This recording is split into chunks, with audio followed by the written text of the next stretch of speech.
মধ্যবিত্ত যারা দেখেন তাদের জন্য কিন্তু অনেক সুন্দর সুবিধা কিন্তু কোম্পানি চালু করেছে। দেখেন মাত্র 2 থেকে 2.5 হাজার টাকা দিয়ে কিন্তু একটা 10-12 হাজার টাকার প্রোডাক্ট 6 মাসের কিস্তিতে নিতে পারতেছে। এই ভাই আগে কিন্তু দেখেন নোকিয়া ফোন একটা চালাইতো, একটা বার্ড ফোন মোবাইল চালাইতো, দেখেন ভাঙা টাঙ্গা।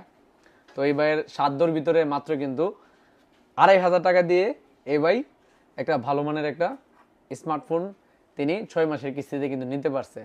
তো আসলে আমার কাছেও ভালো লাগে যে যখন এই ভাইদের মুখে হাসি ফুটে যে কম টাকা দিয়ে একটা ভালো ফোন নিতে পারতেছে, 6 মাসের একটা ফেসিলিটি পাচ্ছে, সবকিছু মিলে আমার কাছে অনেক ভালো লাগে।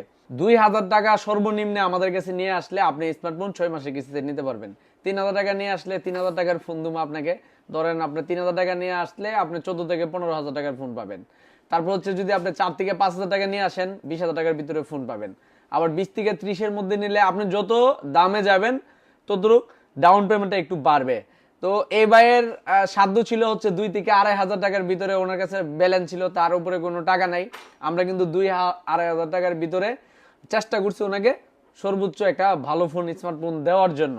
যদিও আমি কম দামি প্রোডাক্টের সাথে কিন্তু আমি গিফট দিই না, কারণ একটা 10-12 হাজার টাকার সেটের সাথে গিফট দেওয়ার মতো আমাদের থাকে না, বা যে যে কিছু দিমু এরকম থাকে না। তারপরও এই ভাই আসছে, আমি আমার সাধ্য অনুযায়ী আমার তরফ থেকে হ্যালো সেবলের পক্ষ থেকে একটি রিমিক্সের একটি হেডফোন ভাইকে আমি গিফট করলাম আমার তরফ থেকে। ভাই ধরেন এটা হচ্ছে আপনার গিফট।